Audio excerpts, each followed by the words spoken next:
あります。欧州との信頼関係もある中で、日本の役割を果たしていきたい。そう簡単なことではもちろんありませんが、日本は日本の役割を果たしていきたいと思っています。それでは外国のメディアの方も含めまして、もう一問。All media, including Japanese and non-Japanese media, this will be the final question. The person with glasses on the second row, please.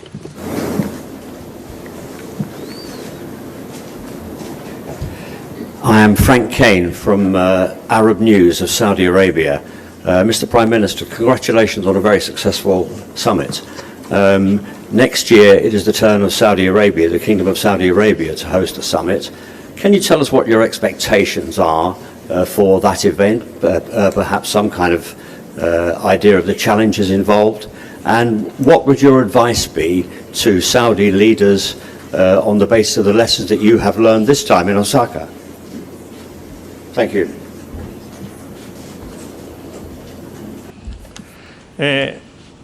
日本は今回議長国としてですね、G20 において、意見の違いよりも共通点を見出すことができるように努力を重ねてまいりました。特に例えば今回も気候変動の問題については意見の大きな違いがありました。そのしかし違いがあるわけでありますが、より良い地球を次の世代に残していこうという基本的な認識においては、どこも、もちろん米国も EU も日本も途上国も同じ認識を持っている、そして実際に結果を出していくことが大切です。まずこの共通認識のもとにですね、対立ではなくて、G20 でしっかりと共通のメッ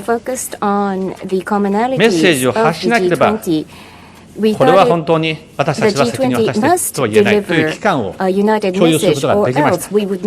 最後の局面において、トランプ大統領をはじめ、米国にも、あるいはマクロン大統領やメルケル首相をはじめ、EU 側にも、また中国やブラジルや多くの国々にも大変な協力をいただきました。首脳間でのやり取りも行いながら、最後は一致点を見出すことができた。つまり努力をしていけば私たちは団結することができる。より良い世界を作っていくために私たちは団結することができる。このことを次の議長国であるサウジアラビアにも引き継いでいただきたいと思っています。大阪首脳宣言を採択する上において大変な困難もありましたが、多くの国の協力によって乗り越えることができたということであります。それやはり G20 の国々は経済においても大きな力を持っておりますが、それは同時に大きな責任を担っているということであり、この責任をかみしめながら最後の瞬間まで努力を重ねるということではないかと思います。ぜひサウジアラビアにも強いリーダーシップを発揮していただきたいと思いますし、大阪首脳宣言を土台として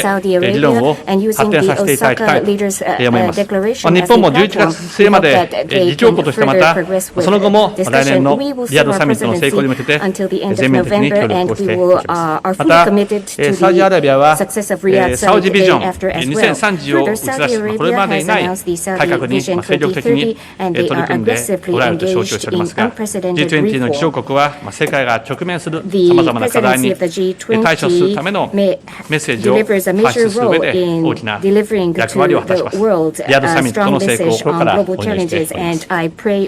それでは相手いたしました時間超過いたしましたので、以上をもちまして安倍総理大臣の議長国記者会見を終了させていただきます。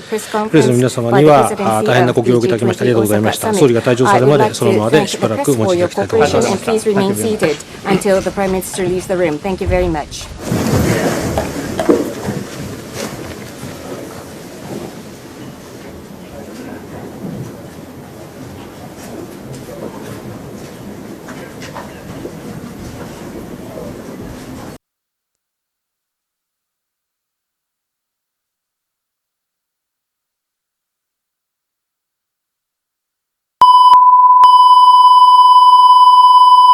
This is the primary audio circuit for the Reuters live service.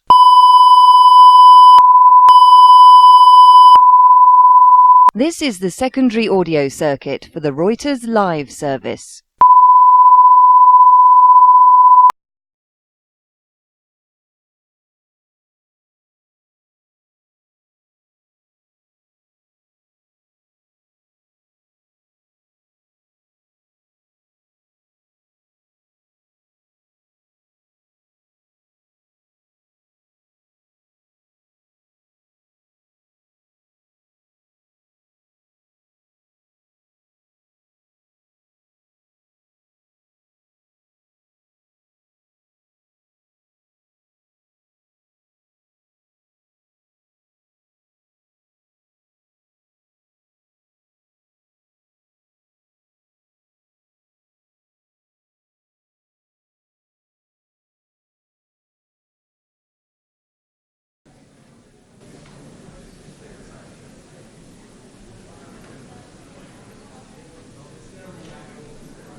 my shotgun. I'm not hearing a buzzing. I'm hearing a slight hiss. That's my shotgun mic. Yeah, okay.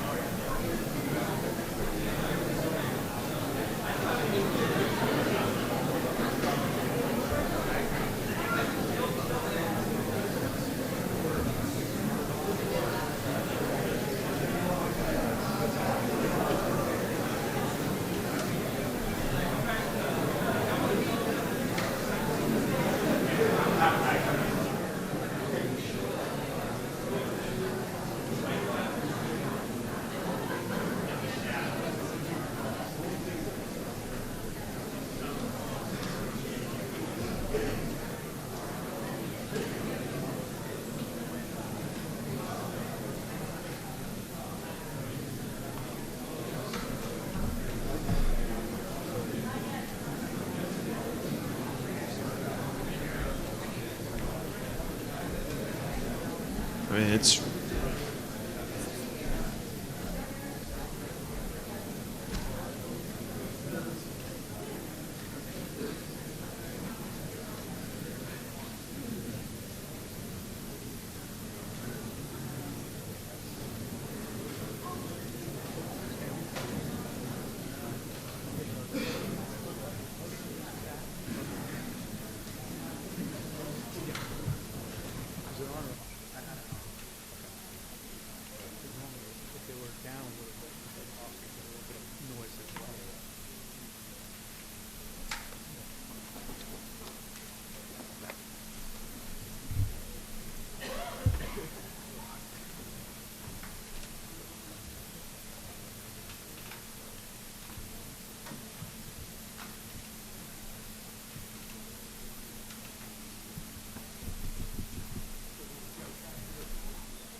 trade war did not escalate at this G20 summit is something that is going to be welcomed around the world. The President is counting on this U.S. economy holding steady, improving, heading into the 2020 campaign to boost his election chances.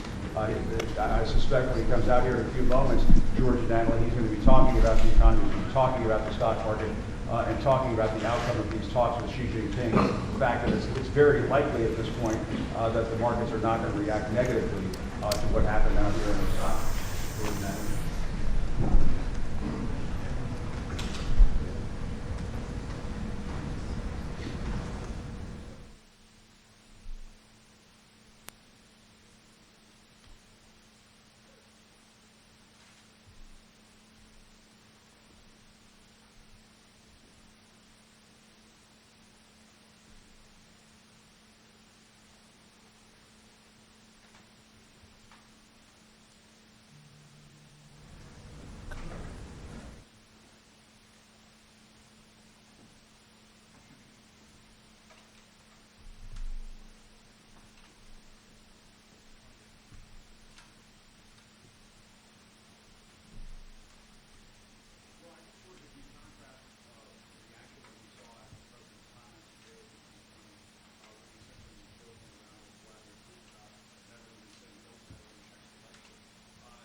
Daughter and senior advisor just came into the room. One of the things that we should point out, getting back to those trade talks with China, is that sitting at the table, along with the Secretary of State, along with the Chief of Staff, was the President's daughter, Ivanka Trump. She was also at that table with President Trump and Xi Jinping. So the President should be coming out shortly. We have all the indications now. The officials are sitting down.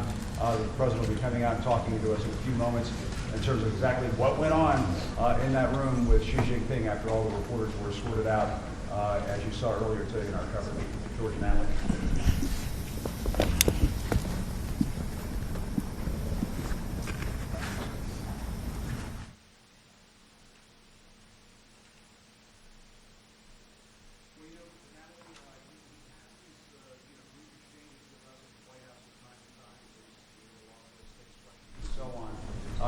We have the makings for a press conference that we haven't seen since the end of the Hanoi summit with Kim Jong-un when he took I mean, I'm just putting a rough guesstimate here, but I mean, it felt like dozens of questions because it went on that long. It took a number of questions from the U.S. reporters, a number of questions from foreign reporters, and I remember because I was in the room on that day, he was sort of randomly selecting foreign reporters who I don't even think he recognized or knew from covering them, and so you could have that sort of same press conference unfolding here in just a few moments. Now the president may be eager to head off to South Korea and move on to that next part of this trip to Asia, and he may just come in and take a few questions from reporters, and we'll have to see exactly what's on his mind. But after that Hanoi summit, that went on for a good hour or so. It took a number of questions from reporters gathered around the room, both from the United States and from the foreign press corps. So we may see something along those lines here in just a few moments, but it has been some time since we've seen the president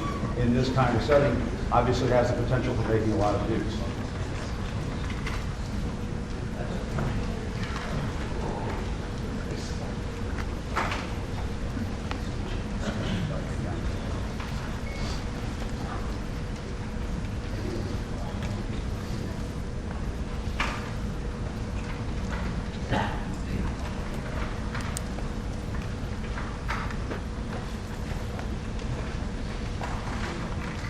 Well, I think this G20 summit is very similar to what we've seen from previous G20 summits. They are becoming, I think, dominated more and more by autocrats and dictators who make up part of the group of countries that are part of the G20. And so you're seeing these interactions that, to American viewers back at home, they may be wondering what's going on here when they see the president interact with some of these autocratic leaders, but it is sort of the way these summits are shaping up these days. I will tell you, I thought it was very interesting to talk about Shinzo Abe and how he was calling for a common ground and a relaxation of some of the friction that we've seen on the world stage, especially in the trade realm.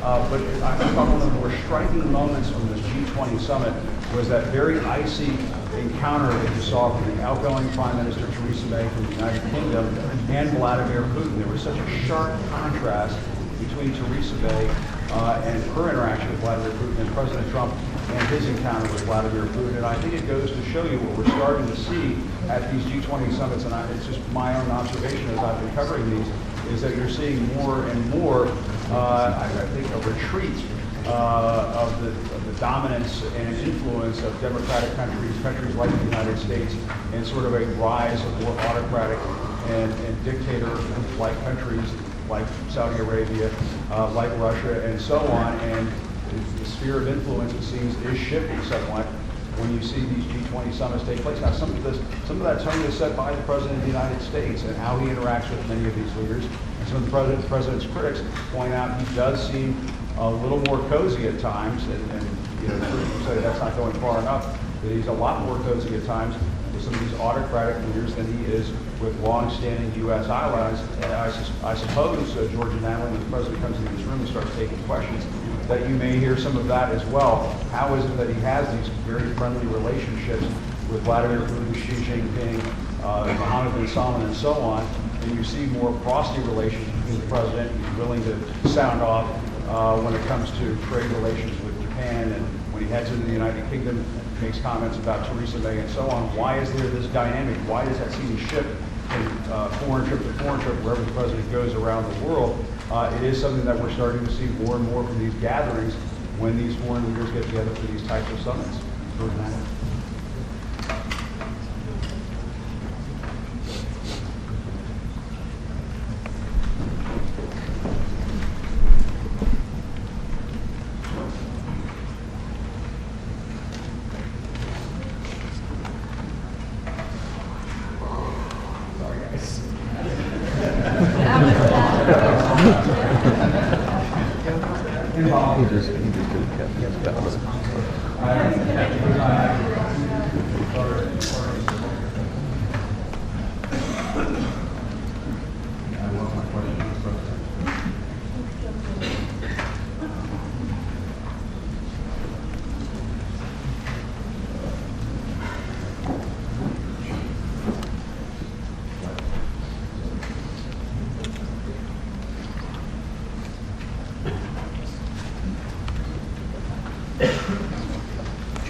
Ladies and gentlemen, the President of the United States, Donald J. Trump.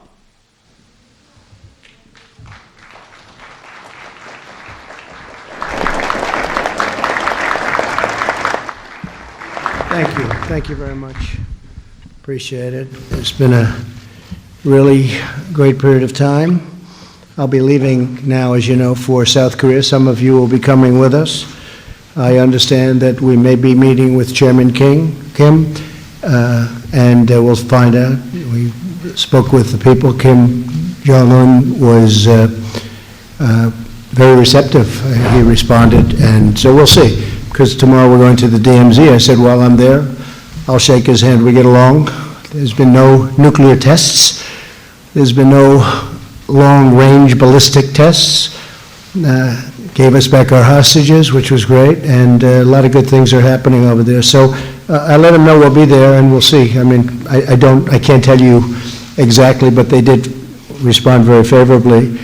I want to thank everyone for being here today. It's a lot of press. A lot of press is outside too.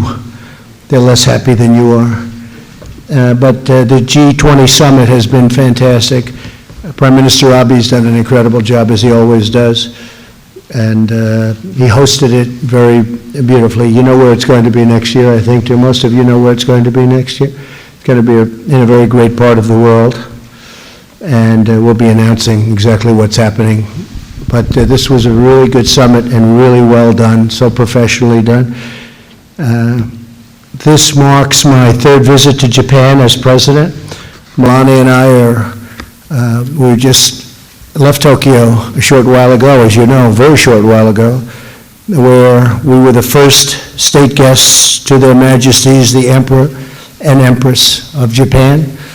And that was thrilling. First time in 202 years that an event like that took place. So that was quite exciting. And I'm thrilled to be back. I always like being back in Japan. We've had a great relationship. We've never been closer to Japan than we are right now. Over the past 2 days, leaders from the world's largest economies have convened here in Osaka, which is a tremendous city. You fly over and you say, does it ever stop? It's big, it's beautiful, it's clean, and it's really, the job they do with industrial manufacturing and lots of other things is really incredible. We had a very productive conversation with a number of the leaders of not only nations but business leaders here in Japan, and together we put together a lot of ideas and a lot of challenges for the future that we'll be able to meet and get things going very well. Our meetings also touched on women's economic empowerment. You probably saw that Ivanka Trump she's done a fantastic job, and also a fantastic job in getting jobs for a lot of people within our country, almost 10 million people. The importance of resilient and secure infrastructure, we discussed that at great length. The need to uphold the rule of law and the critical importance of achieving a future for international trade that works all of the time for all of the people. In addition to the working sessions, we had a lot of working sessions. Many of you were at the working sessions. I had tremendous bilateral meetings with many of the heads of state, and just some of them are Australia, Japan, India, Germany, Russia, Brazil, Saudi Arabia, China, Turkey, UK, and I met with Mexico also, with the representatives of Mexico who have done an incredible job. They've really stepped up to the plate. I appreciate it, and I want to thank them. They have 6,000 troops at their southern border by Guatemala, and it's very hard to come in now. And they just ordered, really it was somewhat of a surprise, 16,000 troops at our southern border. Their immigration laws are very strong. Ours are a disaster. Ours are a disgrace to a country. We have loopholes and asylum that we could fix the asylum very quickly. We could get rid of and fix the loopholes, but we could get rid of the loopholes and we would have absolutely no problem at the border. But if you watch the debates, if you call them debates, whatever they were, they don't really, I think they want open borders, I guess, even though 4 years ago they wanted walls to be built. I heard we just had another judge rule against us on a section of wall, and that's disgraceful. We'll appeal it right away. Ninth Circuit, as usual, they go right into that Ninth Circuit. The good news, I put a lot of judges in, and a number of them are in the Ninth Circuit now, and it's very unfair. It's very unfair when a judge can do what they do, where a judge in a certain area can close down a country. But we also had a big victory last week with the wall. We had a judge in D.C. who gave us a very big victory. So we're building a lot of wall, but we had a ruling just yesterday late from a judge in the Ninth Circuit. Again, so we're immediately appealing it, and we think we'll win the appeal. There was no reason that that should have happened. And a lot of wall is being built, and again, Mexico's doing a real job. Our Border Patrol, they've done incredible work, and ICE is, they're just special people. Law enforcement generally is just special. So with that, I just want to say that these meetings have been great. The one that I guess most people are interested in is China. We had a great meeting, President Xi, and we've known each other for as long as I'm president. And many of you were at the event in China a year ago when I've never seen anything like it. It was beautiful. We talked about, we had dinner last night, President Xi and a number of us, and it was something really incredible in Beijing. The red carpet was rolled out for all of us, for this country, for our country, and we had a great meeting, and we will be continuing to negotiate, and I promised that for at least the time being, we're not going to be lifting tariffs on China. We won't be adding an additional, tremendous amount of, we have, I guess, $350 billion left, which could be taxed or could be tariffed. And we're not doing that. We're going to work with China on where we left off to see if we can make a deal. China's going to start, they're going to be consulting with us, and they're going to start spending money even during the negotiation to our farmers, our great farmers in the Midwest. I call them the great patriots, because that's what they are, they're patriots. And China is going to be buying a tremendous amount of food and agricultural product, and they're going to start that very soon, almost immediately. We're going to give them lists of things that we'd like them to buy. Our farmers are going to be a tremendous beneficiary. If you look at farmers, for 15 years before I came into this position, the farmers have had a hard time. You look at that graph, it was down, fairly steeply down. And a lot of it was because NAFTA was a terrible deal. Now I spoke with Nancy Pelosi last night about the USMCA, that's Mexico and Canada, and it's now before them, and they'll have to make a decision. But that's one that the farmers love, the manufacturers love, the unions love. It's a great deal for this country. And NAFTA was, I think, one of the worst trade deals ever made. Maybe the WTO was worse. The WTO, from the time that happened in 95, from the time that happened, China became like a rocket ship. It was pretty much flatlined, and then all of a sudden it joined the WTO, and they went through the roof. And very much to our liability, we lost tremendous amounts of money from that time. We just lost tremendous amounts. It was a terrible deal, WTO, World Trade. And if you look at NAFTA has been a disaster for our country. The USMCA is a great deal for our country. I think Canada's happy, but they're not happy like we're happy, but they're very happy. It's a good deal for Canada, good deal for Mexico. They want it. Mexico just approved it in full. Canada is waiting for us to approve it. I was with the Prime Minister, just left him a little while ago, and they're thrilled with the deal, and we're thrilled. Everybody wants it, and hopefully it'll be a bipartisan deal. I view that. I told that to Nancy Pelosi. I said, view this as a bipartisan deal, because a lot of the Democrats want it. especially, I would say, the farm areas, but really the industrial areas also, the unions. We've got things on wages, and we have things on the environment that few people have ever been able to get into an agreement. And it's a very big deal. It's a very big deal. And it's a great deal. Tremendous support. So they have to put it up for a vote. And I think you'll get a great vote in the House, and you'll get a great vote in the Senate. And you'll have a tremendous trade deal between the United States and Canada and Mexico. And it's going to be something very special. So we spend a lot of time with a lot of countries. We do business with a lot of them. Australia is an example. In Japan, we're negotiating with them because they send us millions of cars and we send them wheat, which doesn't work.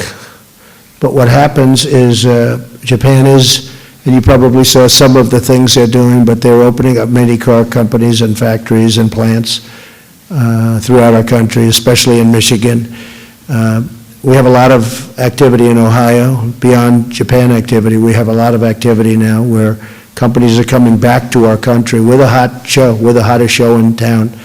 We're the hottest show in the world right now. Our economy is the best. One thing that every leader, virtually every leader that I dealt with said is that congratulations, it's incredible what's happened to the American economy. We're the best economy in the world. And it's something, and it started from Election Day. I put it out yesterday because we took a tremendous boost from the day after I got elected. The stock market went crazy from that point until essentially now. I think we hit in certain of the markets, we hit the all-time high again for many, many times. I can't tell you what it was, but many, many times we broke the record, and our stock market is great, our jobs are great, we have the best job numbers essentially we've ever had, in some categories definitely we've ever had. The minimum you could say is in 51 years, but it's really more than that, and now it's going to be more than that. African American, Asian American, you saw that, Hispanic American, the best numbers in history, the history of our country. We have the lowest unemployment numbers, best numbers. And many others too. Blue-collar workers are doing fantastic. They're the biggest beneficiary of the tax cuts, the blue-collar. Blue-collar, we talk about for the rich, it's really for everybody. And it's also for big companies where they're moving here. And remember who owns the stocks, because the people that own the stock, it's not the big companies, it's the people with 401ks whose numbers are 60% and 70% and 42% and all different numbers that are tremendously high, where the other spouse thinks that the spouse that's investing in the 401k is a super genius, but those 401ks are very high. And if you listen to what I've been listening to, and we're not going to devote any time to it, but with that kind of an attitude, their 401ks are going to crash and the market would crash. Because with what they want to do, you would crash the market. And the amount of wealth that would be lost would be incredible. But I'd rather wait till later in the campaign to say that, because to be honest with you, I want them to go and take these policies and bring them up. I don't want them to change them anytime soon. Let them go have a good time. But it's been very interesting to watch what's happening. Actually, I found it very interesting. So with that, we'll take a few questions, and then I'm heading out to South Korea. And I may or may not see Kim Jong-un, but we'll be heading out to South Korea, spend about a day and a half there with President Moon, who's a really good guy. He was here too, as you know. I saw him, I met with him also.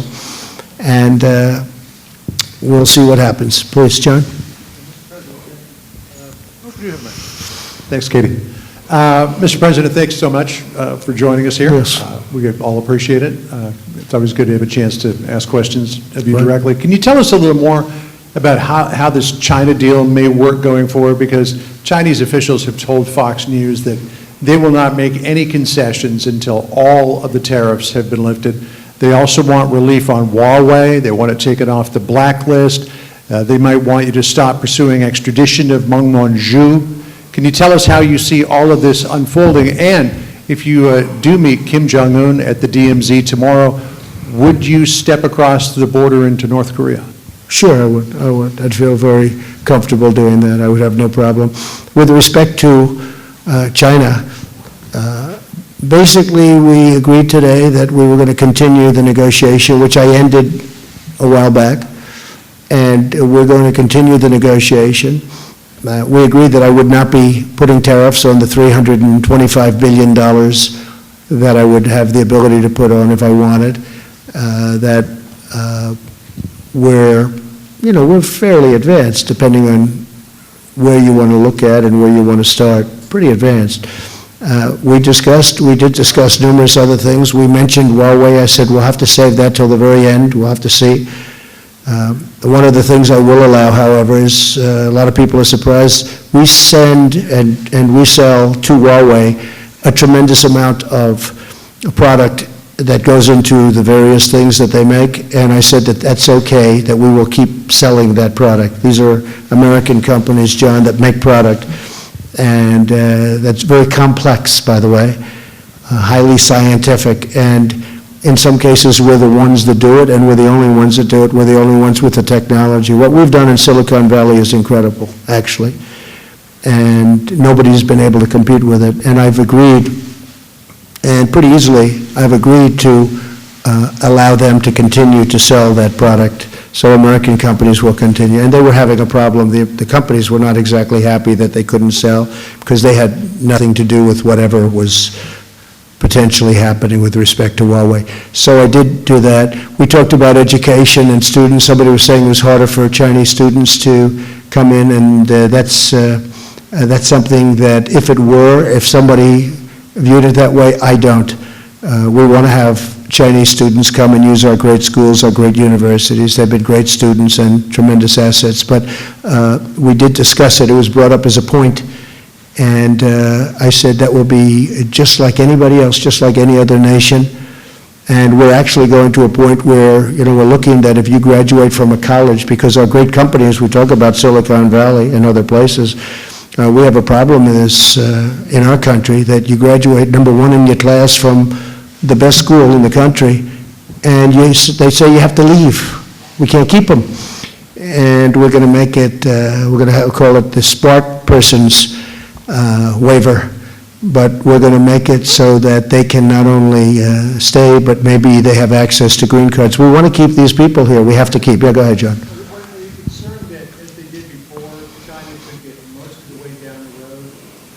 Sure, that could happen, but we're holding on tariffs, and they're going to buy farm product. So, but that could happen, John. This doesn't mean there's going to be a deal, but they would like to make a deal, I can tell you that. And if we could make a deal, it would be a very historic event. We've never really had a deal with China. We've had tremendous deficits, tremendous amounts of money was put into China, $500 billion a year, and I mean, not just surplus and deficit. I'm talking about real hard cash. And it should have never, ever been allowed to have happened for all of our presidents over the last number of years. Go ahead, please. Yes, Mr. President. Steve Harmon from the Voice of America. Good. After your discussions with Prime Minister Abe here, are you still thinking about withdrawing from the U.S.-Japan Security Treaty? And what did the Prime Minister say to you about that? No, I'm not thinking about that at all. I'm just saying that it's an unfair agreement. And I've told him that for the last 6 months. I said, look, if somebody attacks Japan, we go after them, and we are in a battle, full force and effect. We are locked in a battle and committed to fight for Japan. If somebody should attack the United States, they don't have to do that. That's unfair. That's the kind of deals we made. Every deal's like that. I mean, it's almost like we had people that they didn't either care or they were stupid, but that's the kind of deals we have. That's just typical. But I told them, I said, we're going to have to change it because, look, nobody's going to attack us, I hope. But, should that happen, it's far more likely that it could be the other way. But should that happen, somebody attacks us, if we're helping them, they're going to have to help us, and he knows that, and he's going to have no problem with that. Yes, please. Thank you, Mr. President. I actually have a Russia question, but I wanted to quickly clarify. Is Meng Wanzhou's case also going to need to wait till the very end, or is it possible the U.S. would drop the extradition effort? On what? Ms. Meng from Huawei, the top... We didn't discuss Ms. Meng. That was not discussed. We did discuss Huawei, but we didn't discuss her situation. Okay, thank you. On Russia, respectfully, it seemed like maybe you didn't really mean it when you said yesterday, don't meddle in our elections, Mr. President, and then you guys both started laughing. You're going to have to take a look at the words. I did say it. And we had a discussion. We had a great discussion, President Putin and myself. I thought it was really a tremendous discussion. I think they'd like to do trade with the United States, and they have great product. They have great land. They have very rich land, and a lot of oil, a lot of minerals, and the kind of things that we like. And I can see trade going out with Russia. We could do fantastically well. We do very little trade with Russia, which is ridiculous, frankly. So I could see some very positive things happening. Yeah, but as per your question, though, I did say it, and I did discuss it a little bit after that, too. Yeah, please. Okay. Thank you, Mr. President. Yesterday, former President Jimmy Carter suggested that your presidency is illegitimate and that you only got the White House with help from Russia. Your reaction to that, sir? Russia. Isn't it crazy? Okay, Jimmy Carter, look, he was a nice man. He was a terrible president. He's a Democrat, and it's a typical talking point. He's loyal to the Democrats, and I guess you should be. But as everybody now understands, I won not because of Russia, not because of anybody but myself. I went out, I campaigned better, smarter, harder than Hillary Clinton. I went to Wisconsin. I went to Michigan the night of the vote. I had 32,000 people at 1 o'clock in the morning on election day. I won Michigan, I won Wisconsin, I won Pennsylvania, I won states that traditionally haven't been won by a Republican, for many years haven't been won by a Republican. And this had nothing to do with anybody but the fact that I worked harder and much smarter than Hillary Clinton did. Now, I'll say this, Jimmy Carter, I was surprised that he would make a statement. I saw it. It was not a big thing, but I saw the statement. And it's, you know, a lot of Democrats like to make that statement. He's been trashed within his own party. He's been badly trashed. I felt badly for it because you look over the years, his party has virtually, he's like the forgotten president. And I understand why they say that. He was not a good president. Look at what happened with Iran. That was a disaster. What Iran did to him, they tied him up in knots. The reason Ronald Reagan probably became president. So, you know, it's a Democrat talking point. Yeah, please, go ahead, Jim. Yes, Mr. President, if I could follow up on the question about your comments with Vladimir Putin about Russian meddling. You did seem to be joking there with the Russian president. Are we taking that to be wrong? And what is it with your coziness with some of these dictators and autocrats at these summits? With Mohammed bin Salman, the Crown Prince of Saudi Arabia, when you were asked about the case of Jamal Khashoggi, you did not respond to that question in front of the Saudi I don't know that anybody asked me. Afraid of, were you afraid of offending him on that subject? No, not at all. I don't really care about offending people. I sort of thought you'd know that. Well, you passed up an opportunity. And by the way, congratulations. I understand your book. Is it doing well? It's doing very well, Mr. President. Really? Thank you. I'll get you an autographed copy. Good. If you like. Send it. I want to see it. Yes, sir. Yes. Send me a copy. I get along with everybody, except you people, actually. I get along with a lot of people. I have a tremendous relationship with President Xi. Nobody else would have the deal that we have. We're getting tens of billions of dollars from China coming in. A lot of things are happening. And despite that, we're moving along towards something that could be very historic. But I get along with President Putin. I get along with Mohammed from Saudi Arabia. Look, I spoke to Saudi Arabia when the oil prices a year ago were getting very high. And I wasn't so nice. And I said, you got to get some more oil into the system because what's happening is no good. And they did. And people are driving at, you know, very low numbers right now. You haven't seen. In the old days, you'd have spikes where the gasoline went to $5 and more, and it wasn't so good. But I also get along with people that would be perceived as being very nice. You have a lot of very nice leaders of countries. I was with Prime Minister May today. I was with so many. You take a look, new head of Australia. Look at Japan, Abe, Prime Minister Abe is a fine, they're all fine as far as I'm concerned.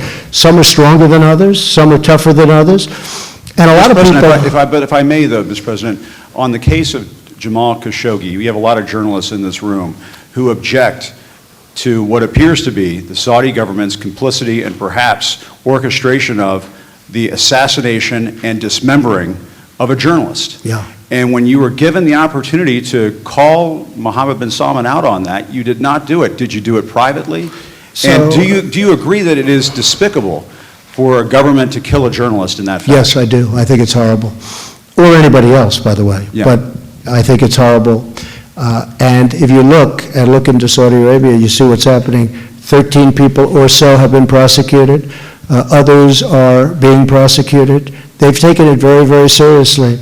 And they will continue to. And I've let everybody know I'm very unhappy about that whole event. But if you look at what's going on, and right now within Saudi Arabia, they're prosecuting additional people. There's a lot of things happening. At the same time, I will also say, and nobody so far has pointed directly a finger at the future king of Saudi Arabia. I will say, I spoke to his father, Jim, I spoke to his father at great length. They've been a terrific ally. They're creating millions of jobs in this country. They're ordering equipment, not only military equipment, but $400 billion worth of, and actually even more than that over a period of time, worth of different things. And with that being said, I'm extremely angry and unhappy about a thing like that taking place. But as of this moment, more than 13 people are being prosecuted, and I hear the number's going to be going up. But it's a good question. Yes, please. Thank you, Mr. President. I'm Ching-Yi Chang with Shanghai Media Group. Yes. It's very good to know that you avert the further escalation of trade tension with China. And can you share some details of your interaction with President Xi this time? And also, if I may, another quick question on North Korea.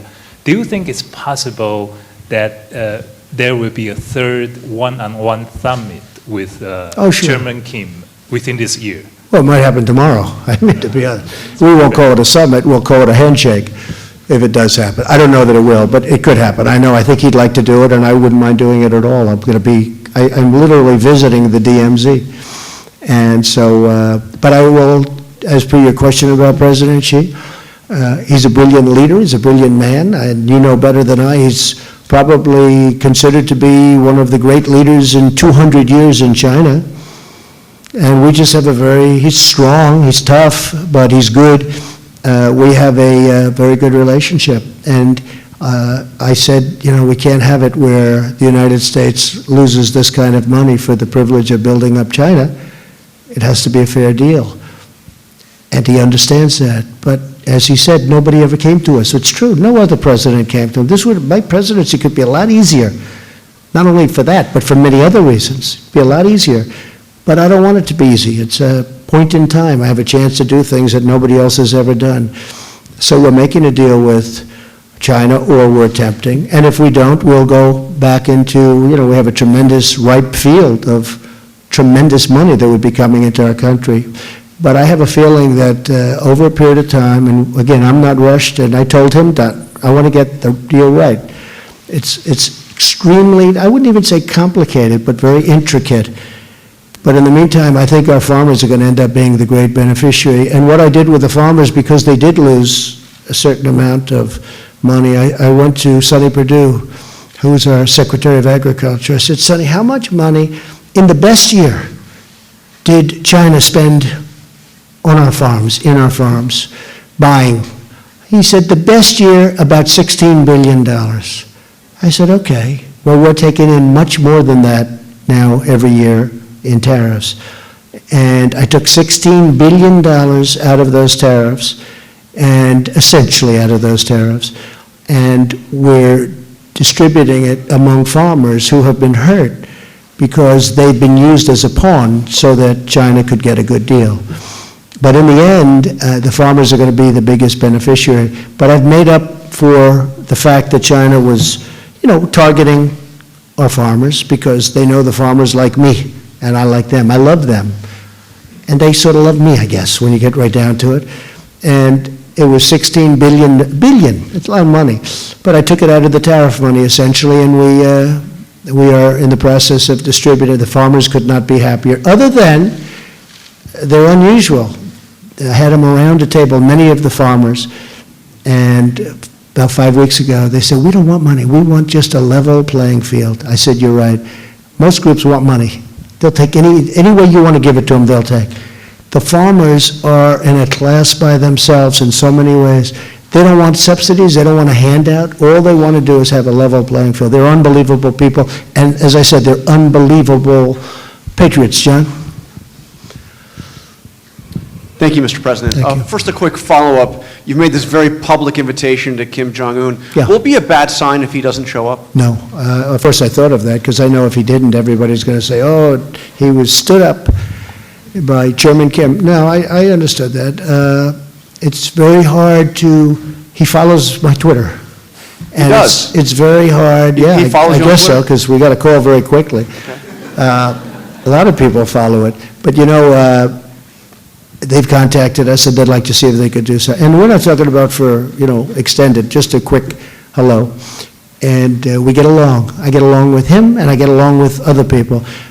Like, you know, for instance, on Jim's question, it's a fair question, but I really have great relationships with everybody. I think, you know, I said a long time ago that maybe I'll be a sleeper on foreign policy.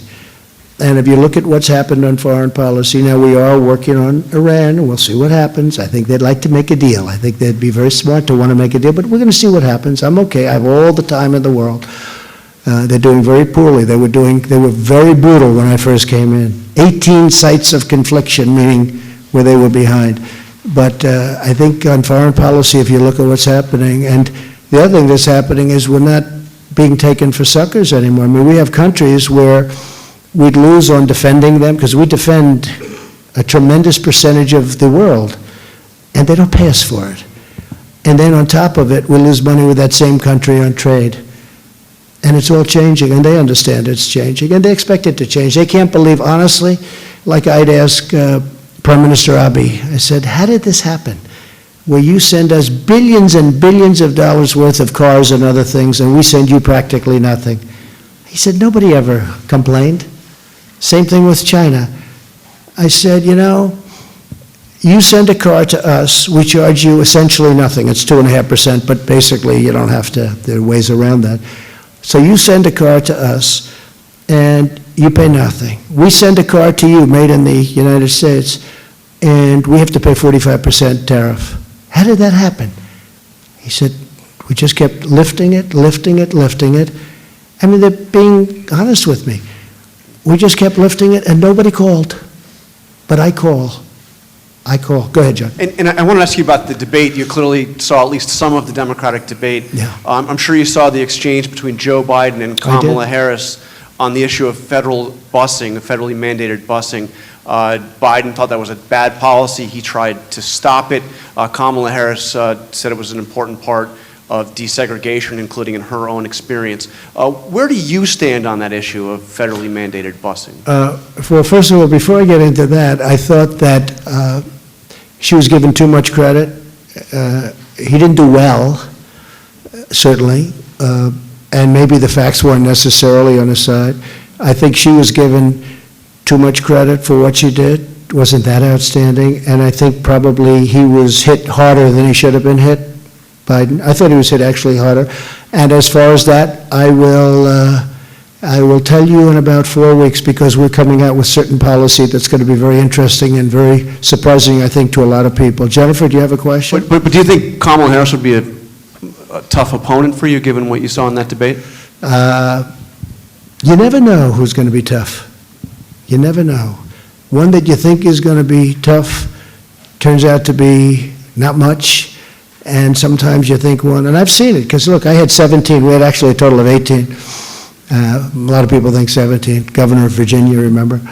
Ed, the governor of Virginia, wasn't there long, the previous governor. But of the 18, you know, many were, all their lives they wanted to be politicians. I never thought about being a politician until about 2 days before I decided to run. a little before that, but not too much before. And they, you looked at some of them, they're very talented. You look at their resumes, it's like, great.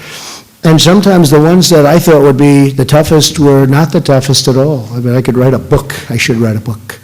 But some of the people that I did in the Republican, because we had sort of a similar thing. We had 18 instead of, I guess they have 24, 25. But some of the ones that I thought would be absolutely without question the toughest turned out, I didn't think they were tough at all. Others that a lot of people said weren't tough, they were tougher.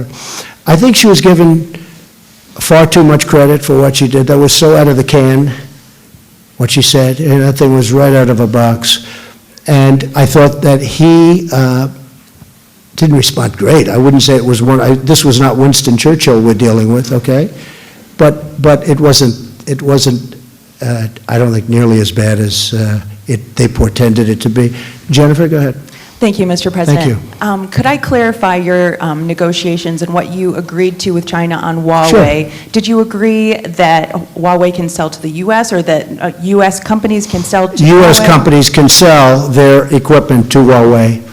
We're talking about equipment where there's no great national emergency problem with it, but the U.S. companies can sell their equipment. So we have a lot of the great companies in Silicon Valley and based in different parts of the country that make extremely complex equipment. We're letting them sell to Huawei.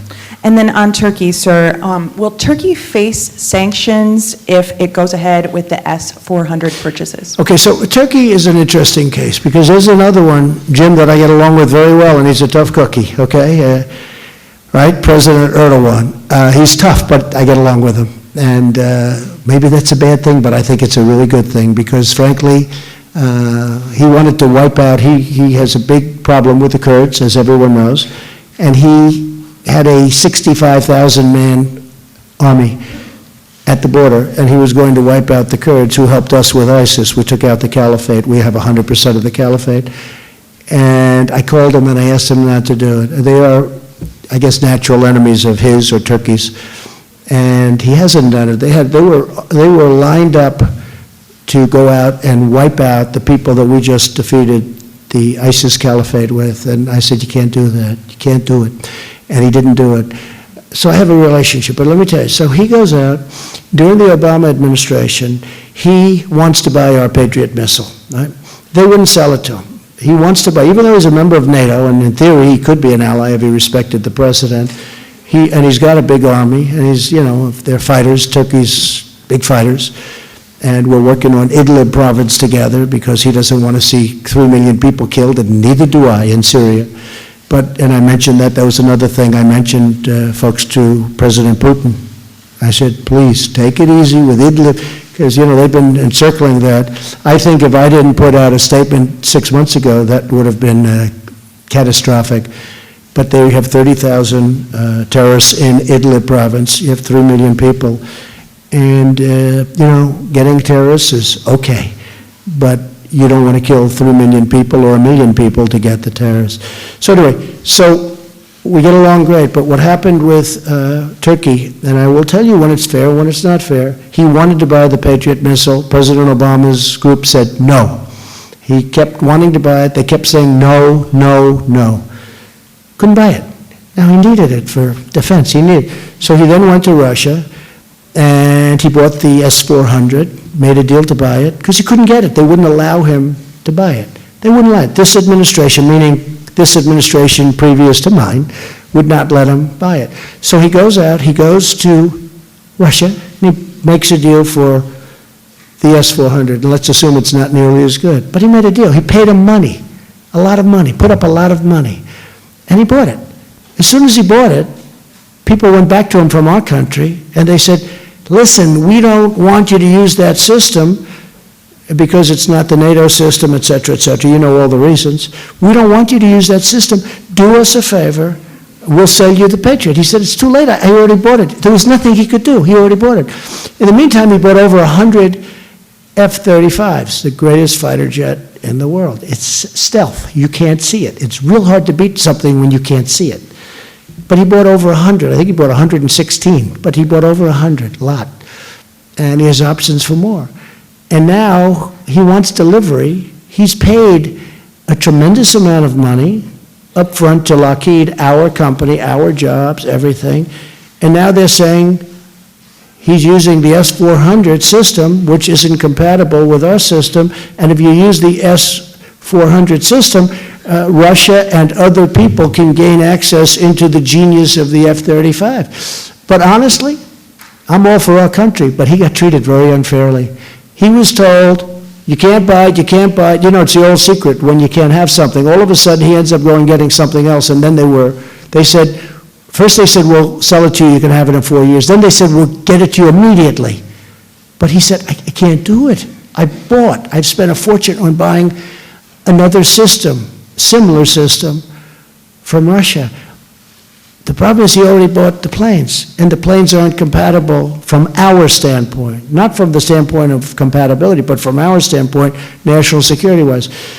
So it's a mess. It's a mess. And honestly, it's not really Erdogan's fault. So now we have breaking news. Donald Trump loves Turkey. So he loves Turkey. Donald Trump is on the side of Turkey instead of the United. No, I'm not. You don't I love our country, but I have to tell you, President Erdogan, who has done, he gave me our pastor back, Pastor Brunson. Nobody else could get him back. Remember? They couldn't get him back. President Obama, he was in jail for 35 years. He was going to be in jail forever. Pastor Brunson, who was an innocent man. I called him, and after a very short period of time, Pastor Brunson was standing in the Oval Office with me, and he was back. So, you know, he's been, from my standpoint, and he's a tough guy, okay, when you talk about tough, he's tough, but I get along with him. I think he was unfairly treated. We were told you can't have it, and then after he bought another system, we said, we'll sell it to you, we'll give it to you right away, but he couldn't use it then. But by that time, he had already bought the plane. So it's a complicated deal. We're working on it. We'll see what we can do. Can I ask you one last quick thing on China? Yes, go. So there was a negotiation on Huawei, welcoming students, holding off on tariffs. So it sounds like China has agreed to buy more ag, but is this a lopsided agreement, or what more did No, we China agreed on China. It's actually a good question. I did agree to allow our companies, you know, it's jobs. I like our companies selling things to other people. So I allowed that to happen. Very complex things. Not easy. This is not things that are easy to make. Very few companies are able to do it. But a tremendous amount of money. Our companies were very upset. You know, these companies are great companies. You know all of them. But they weren't exactly happy with it. But we're allowing that because that wasn't national security. We're allowing them to sell. But we agreed to leave that till the end. Huawei is a complicated situation. We agreed to leave that. We're leaving Huawei toward the end. We're going to see. We'll see where we go with the trade agreement. Yes, please. Thank you. I have a question about the border, but I just wanted to follow up quickly on the question about busing. Do you see it as a viable way of integrating schools? Does that relate to the policy that you're going to unveil? Well, it has been something that they've done for a long period of time. I mean, you know, there aren't that many ways you're going to get people to schools. So this is something that's been done. In some cases, it's been done with a hammer instead of a velvet glove, and, you know, that's part of it. But this has been certainly a thing that's been used over there. I think if Vice President Biden had answered the question somewhat differently, it would have been a different result, because they really did hit him hard on that one. So, but it is certainly a primary method of getting people to schools. And does it relate to the policy that you're going to unveil that you just floated? It relates to everything we're doing, and you'll be hearing about it over the next couple of months. Over the next couple of months? Okay. And I want to ask you about the border. It seems like there's officially a week to go until the ICE raids begin under that deadline that you imposed. Yeah. Given that you have a July 4th recess, is it realistic to think that you're going to get a deal to actually reform the asylum laws? No, because we could do it, you know, I say to people, I used to say 45 minutes, I say 15, but we could do it quickly. We could do it in a day, we could do it in an hour. We could reform asylum very quickly. We could get rid of the loopholes very quickly. These are horrible loopholes. And the reason that Mexico is so good, because they do have very, very tough immigration. They don't have the kind of things and the kind of stupidity that we have. I mean, where somebody touches 1 foot on our sand and we now have to bring them into a court. We then have to register them. We then have to catch and release them. And they go and they live in our country. Then they're supposed to come back in 3 years for a court case. And about 2% come back, as you know. I mean, you know it just as well as anybody, I really think. Maybe better than most. But the fact is they come back, but nobody comes back. 2% come back. It's a horrible system. Now, what we're doing is they come in illegally, and we're bringing them out legally. But at the request of some, very good Democrats, they asked me if I could hold it, and I did for a couple of weeks, and we have a week left. But other than the fact that we did get, in a very bipartisan way, we got, and I appreciate Speaker Pelosi, because she really worked with us, it was humanitarian money. And they didn't have any money. And we're running, don't forget, nobody's ever had this problem before. We're running hospitals. We're running so many different things for the kids. And the kids are brought up because under the laws, the kids are legally used to get other people to come in. If you have a child, it's much easier to come into our country. It's easy anyway, but if you have a child, it's much easier. So we have these kids who have been absolutely abused, horribly abused, and we could stop that with a minor change in the law. It's a terrible thing that they're not doing it. So here's what's happening. So I said, all right, let's see if you could give that to us. Now, in the meantime, we just got it approved last night, so we have the $4.5 billion in humanitarian aid, right? And that's good, so we have that. But we can have that number go way down if we stop people from coming up. For instance, if we had walls up and if we had it hard, the father and the beautiful daughter who drowned, and, the Rio Grandes are very tough. That has moments where it can be very calm, and then all of a sudden it becomes totally violent, and people get swept away. But if they thought it was hard to get in, they wouldn't be coming up. And so many lives would be saved. So essentially, if they would change the laws, and I said it would take us an hour, but let's give you 2 weeks. At the end of the second week, we'll be removing people, legally removing. In other words, you're still planning for that deadline? That deadline is still in place, oh, yeah. Which is now unless we do something pretty miraculous. But the Democrats, it seems to me, they want to have open borders. And for the life of me, I cannot figure that out. It's one thing, because I want people to come into our country. We need them because we have all these companies coming in. We have Foxconn in Wisconsin. We have so many companies coming in, auto companies. Just today, I was with President Abe. He told me another auto company is going to build a big plant. They need people. So I'm all for that. The only problem is that they have to come in through a process. They have to come in legally. It's also very unfair. You have millions of people online for years trying to get into a country. They take tests. They study. They know a lot about our country. They read. They do it. They have to go through a very complicated process. And these people have worked hard. They've been online for 7, 8, 9 years, and then somebody walks in and they're, welcome to the United States. It's really, honestly, it's very unfair. But yeah, we will be removing large numbers of people. People have to understand, yes, the laws are... In a week. Starting in a week after, it's sometime after July 4th. So the deal that was just passed does nothing to make you Well, that's different. That's humanitarian. No, that's a different. That's humanitarian. We needed that just to take care of, because we're running now hospitals. I mean, the Border Patrol, these are incredible people. They're doing what they, nobody ever thought they were going to be doing this. And people are coming up. The reason people are coming up is because we're doing so well as a country. In past years, we weren't doing well. In past years, Mexico was doing better. They took 32% of our car business. They were doing better than we were doing in the past. Now we're the hot country in the world, and people are coming up because they want a piece of that action. And the other reason children are coming up is because we had a separation policy, okay, under President Obama. We had separation. President Obama built those cells. They were in 2014. They were built. They all said, oh, look how horrible. Then it turned out that it was built by President Obama. And I'm not blaming anybody. I'm not blaming him. I just say this. They had a separation policy, right? I ended it. But when I ended it, I put out a statement. I think it's going to bring more children up because you're ending it. You're saying now the child can stay with the parent.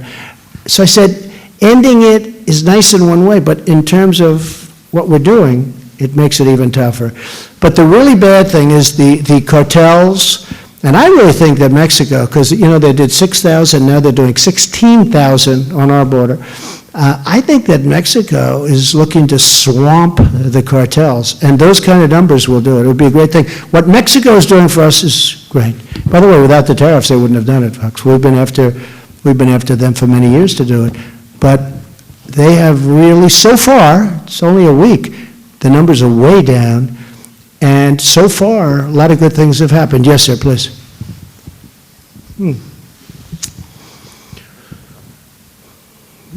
Yes, please, in the second row. Thank you, Mr. President.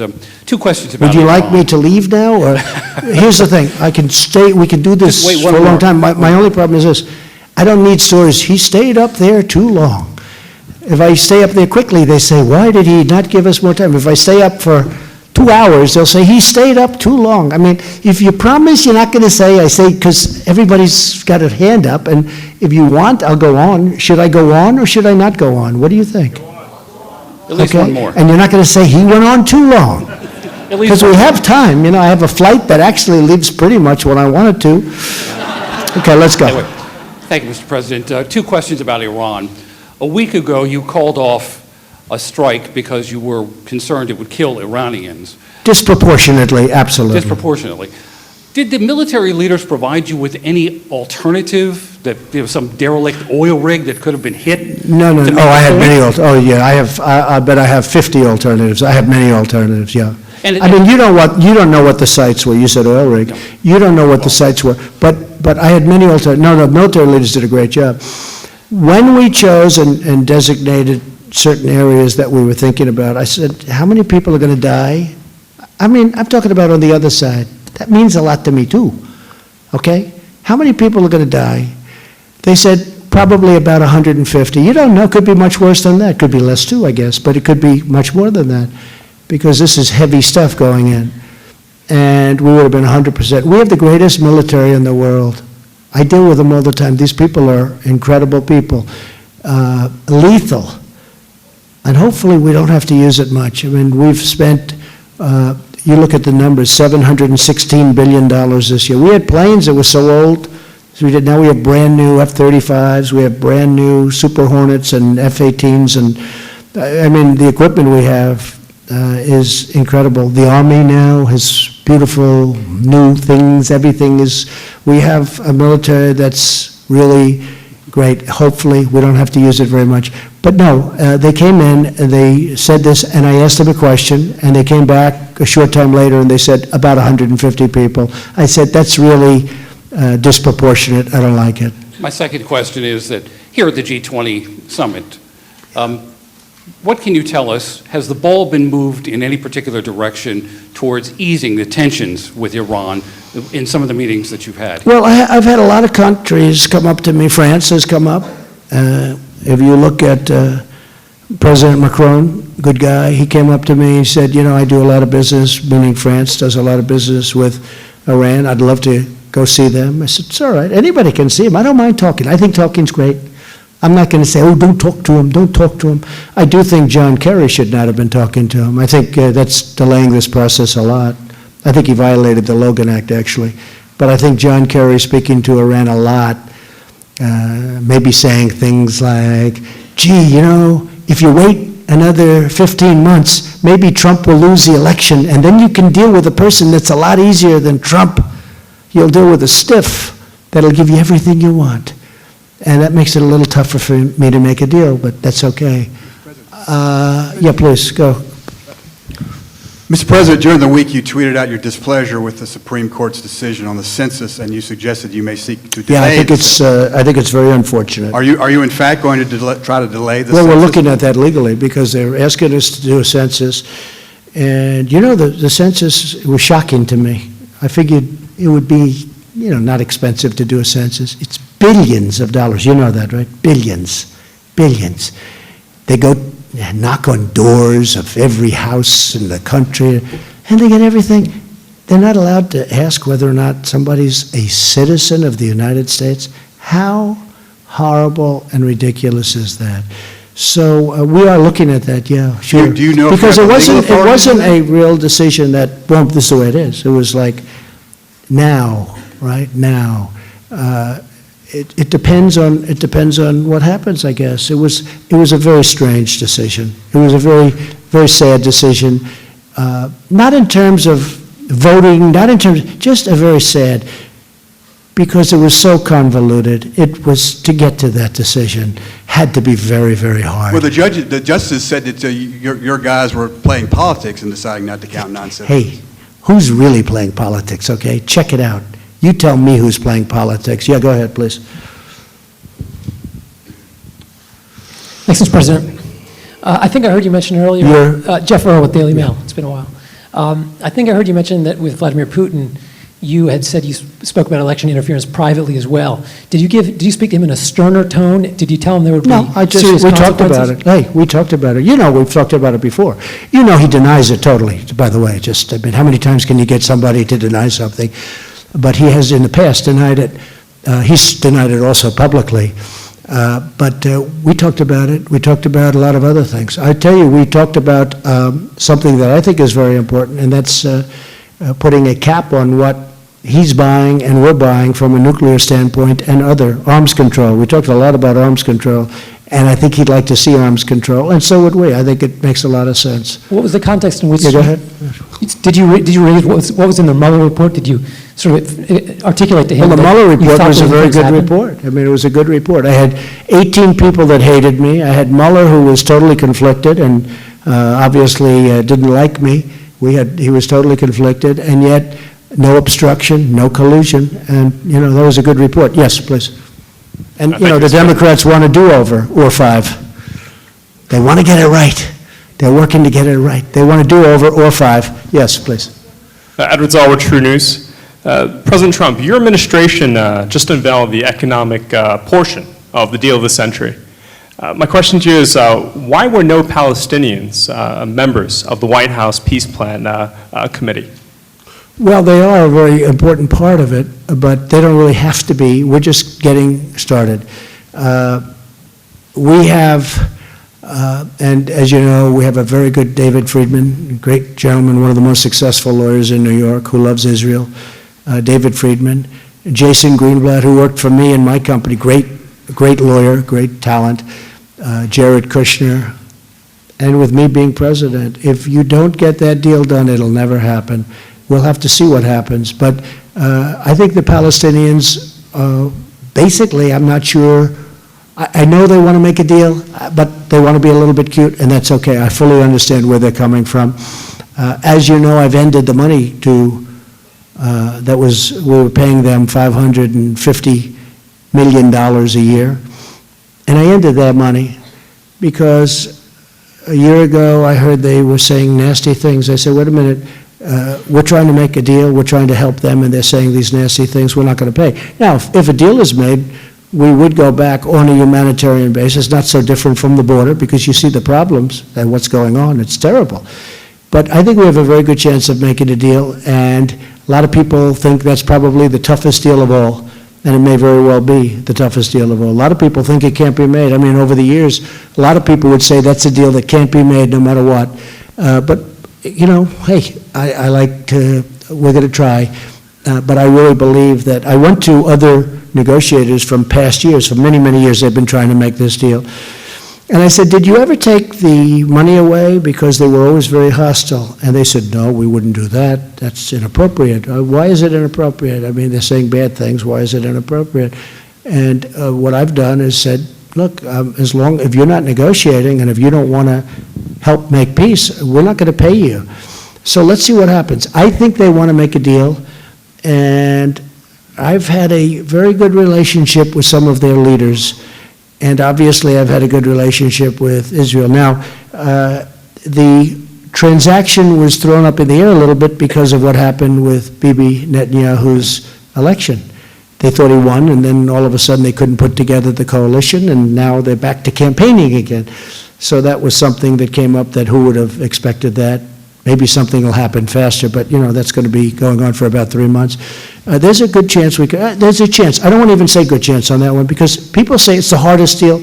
I've heard when I was young, I'd say, what do you think of this? Oh, that's tougher than Israel and the Palestinians making it. They used to use that as like the metaphor. They used to use that as the excuse for a deal that was very tough to make. So it's probably about the toughest deal to make. I actually think that there's a good chance. Yes, sir, please, go ahead. Yeah, white shirt.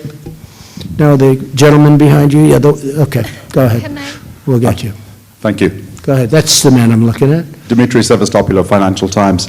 Can I just ask first one clarification? Sure. Are you saying you're taking Huawei off the Commerce Department not at all. entity No, list? we're going to be talking about Huawei, but we are going to be supplying equipment from our companies. Our companies make billions and billions of dollars worth of equipment, but we are not discussing Huawei with President Xi yet. I want to see, before we start getting into that, I want to see where we end up. We have to, we have a national security problem, which to me is paramount, very important. But are you taking Huawei off the Commerce Department entity list? We're talking about that. We have a meeting on that tomorrow or Tuesday. Okay. And my question is, you talk a lot about the economic and the trade practices of China. You're very critical. You don't talk so much about the national security concerns about China. Well, what do you worry about China? It goes without, I think that goes without saying. I mean, look what I've done. Look who's done what I've done. I took ZTE off, if you remember. I was the one, I did that. That was a personal deal. And then President Xi called me and he asked me for a personal favor, which I consider to be very important. He's a leader of a major country, and it was very important to him, having to do with where the employees are located and his relationship to that area. And it was 85,000 employees, and they were almost out of business. And he agreed to pay $1.2 billion penalty and some other things, including a board change and including some management changes, et cetera. The ZTE, which is much smaller than Huawei, but it's very big. And they paid us $1.2 billion. I mean, part of the problem is then the Democrats go out and say, if I got $200 trillion, they'd say, this was terrible, what a terrible deal. Because that's the way politics is. It's sort of sad. But, we got $1.2 billion, and we closed it, we opened it. And we had certain changes made, as you know. They made changes to the board. They changed the board. They made management changes. And they paid a lot of money, and they also have to buy American product. Buying American product is very important to me. It's a big thing. But can I just ask you to clarify? Yeah, go ahead, blue shirt. Stefan Niemann with ARD. Are we going to continue onward? Yeah. Yes? Yes. Does anybody say no? No. Huh? Thank you, Stefan Niemann with ARD German Television. One question. We just left Angela. I know. She's another friend of mine. People don't think so. A fantastic we have woman, a great relationship. I hope you know that. We spent a lot of time together too. You praised this G20 summit as extremely successful, yet it was a G19 against one summit if we look at climate change. Why is it that you still think ignoring the dangers of climate change is in the interest of the Americans? I don't ignore it. So we have the best numbers that we've ever had recently. And I'm not looking to put our companies out of business. I'm not looking to create a standard that is so high that we're going to lose 20-25% of our production. I'm not willing to do that. We have the cleanest water we've ever had. We have the cleanest air. You saw the reports come out recently. We have the cleanest air we've ever had. But I'm not willing to sacrifice the tremendous power of what we've built up over a long period of time and what I've enhanced and revived. I'm just not willing to do that. And they understand where I stand.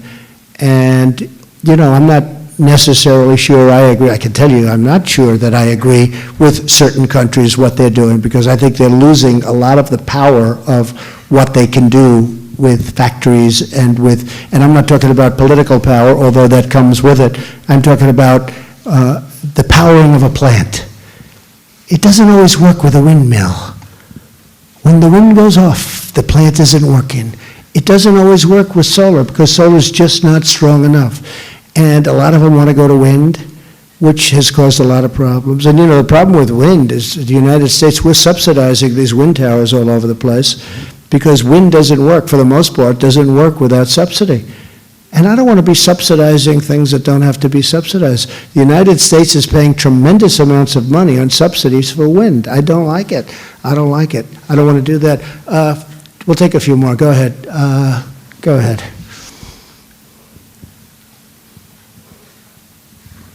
Thank you, sir. 2 questions on Iran, please. One. One question on Iran. Okay. Well, Iran. Pick the better one, please. Will do, sir. Iran says that it will be on the verge of violating the threshold for uranium enrichment in the JCPOA as soon as potentially next week.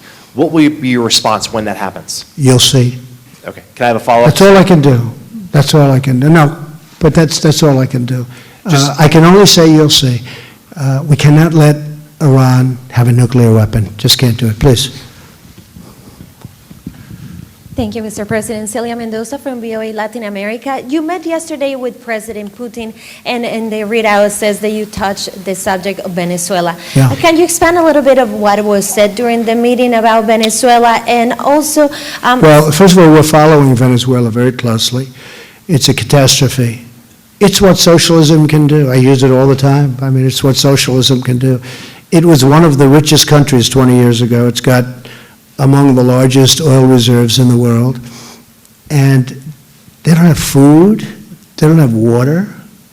It's really actually incredible. I've discussed it with almost every leader this weekend. We discussed Venezuela because we don't ever want that to happen to us or their countries. Okay, go ahead. You mentioned that change of regime takes time, and then Venezuela has Oh, sure, proven... it takes time. But do you think that is a possibility? Problem is so many people are leaving Venezuela. It's like going to be a ghost town. It's a very bad thing that's happening in Venezuela. Nobody's seen anything quite like it, actually, especially from the standpoint that they were so wealthy. I know so many people from Venezuela living in Miami. They're incredible people. They're incredible. A lot of them live in Doral, Miami. They call it Little Venezuela. I know them so well. These are people that are hard workers, warm. They're just incredible. And to see what's happening to Venezuela is heartbreaking. It's really heartbreaking. President, do you think that it is a time for change the strategy? And do you still believe that Juan Guaido is the person to lead the country? You have back him up? Sure. You have a lot of strategies. I have 5 different strategies. I could change any moment. But in the meantime, we're helping them from the standpoint of aid. We're getting as much aid as we can. I think they're making a big mistake because they're not making the aid very easy, as you know. They're not making it easy to get to people. But people are starving to death, and their water, they have no water. They have no water. They have oil, but they don't have any water. No, we have a lot of things in store if we have to do that. We don't want to do anything, but we don't want to get involved to the extent that you may be thinking. But we have a lot of alternatives. We have 5 different alternatives for Venezuela, and we'll see what happens. It's doing very poorly. And Maduro is doing very poorly, obviously. It's just not working, just not working. Yes, ma'am, go ahead. I just wanted to... From where are you? Politico. Okay. Anita Kumar, Politico. I just wanted to follow up on the questions that were asked, that Jim asked about... Question about the Crown Prince that you met with earlier today. I didn't hear you answer the question. Did you raise the killing of Jamal Khashoggi with him, and what was the response? I asked him what was happening, and he was telling me that, I think he said 13, but it could be more, and I think he said more in the works, that there are large numbers of people being prosecuted. He's very angry about it. He's very unhappy about it. And I did mention it to him very strongly, and he answered very strongly, but they're prosecuting large numbers of people. That was a bad event. And sir, Okay, can I just follow? ahead, Sir, can I just follow up? You mentioned that the intelligence you mentioned that no one had pointed the finger at him, but actually the CIA did, the intelligence communities. I cannot comment on intelligence community. I'm not. Probably, I guess I'm allowed to do what I want to do in terms of that, right? We can declassify, unlike Hillary Clinton. She decided to just give it out. We can declassify. The truth is that I just don't want to talk about intelligence, but I will say this. A lot of people are being prosecuted, and they're taking it very seriously over there. And they've done a great job in Saudi Arabia from the standpoint of women, and from a lot of different things are happening in Saudi Arabia. One of the other things very important with Saudi Arabia, that not only are they an ally, not only have they spent tremendous amounts of money coming into our country, and they have been a good ally, and they have actually brought tremendous amounts of military equipment that we use and that we're able to use.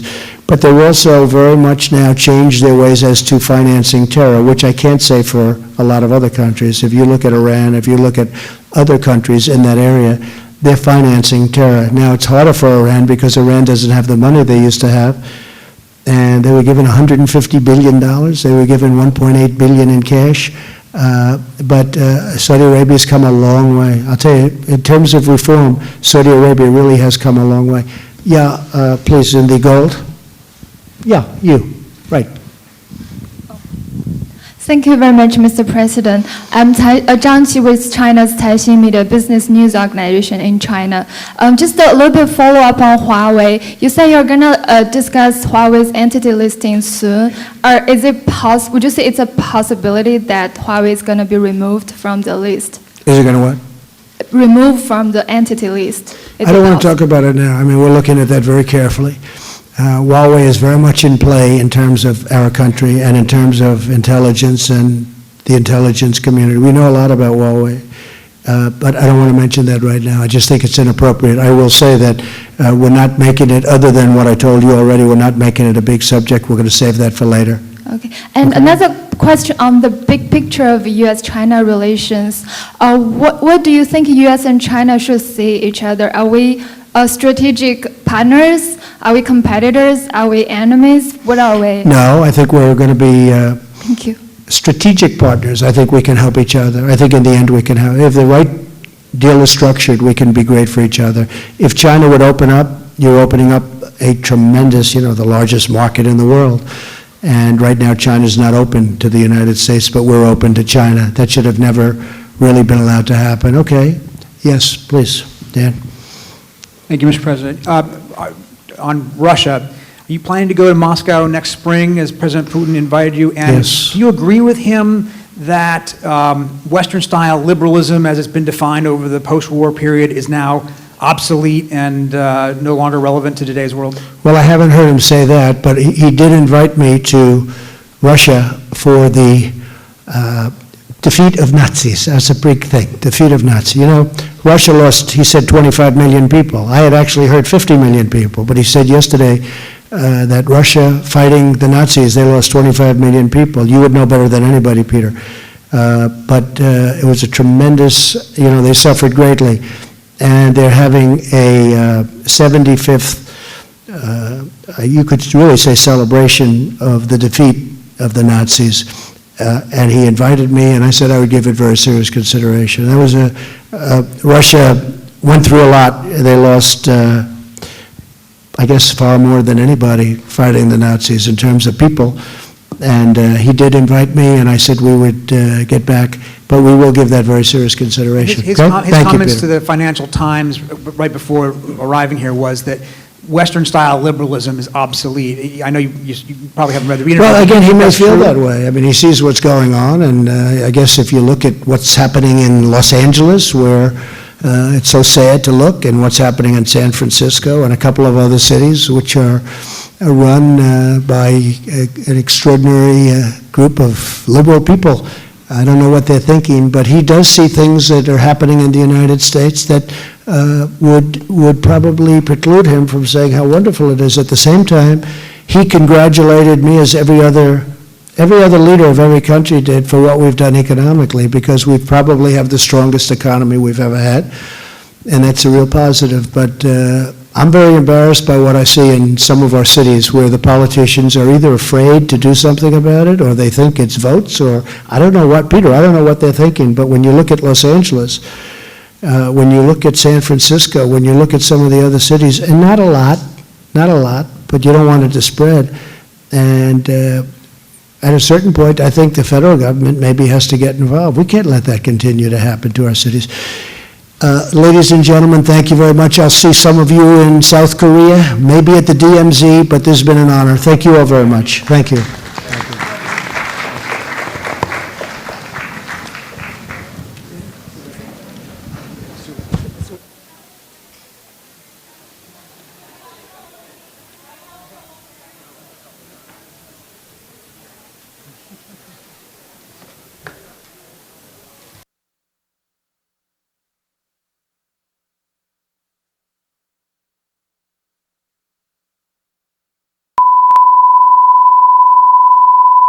This is the primary audio circuit for the Reuters Live service.